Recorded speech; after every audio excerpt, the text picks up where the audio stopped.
Glede na krizne razmere je bila realizacija proračuna dokaj visoka. Še bolj pomemben podatek pa to, da je bil lansko leto največji proračun v zgodovini občine Brežice.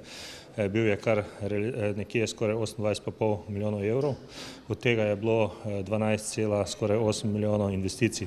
Največji izpad prihodkov so imeli pri prihodkih od prodaje občinskega premoženja.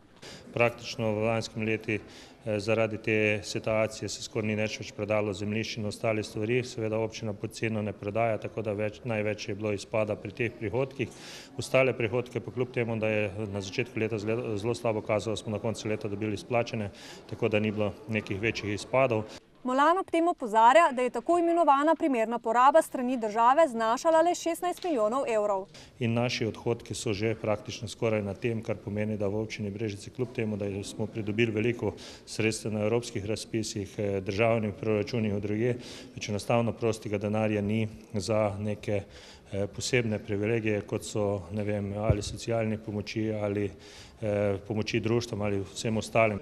Zato bo treba v prihodnje načrtno in skrbno delati, saj prostih sredstev v proračunu enostavno ni več. Poudarja in opozarja, da se zaradi državnih varčevalnih ukrepov primerna poraba občin že s 1. junijem znižuje za 2 odstotka.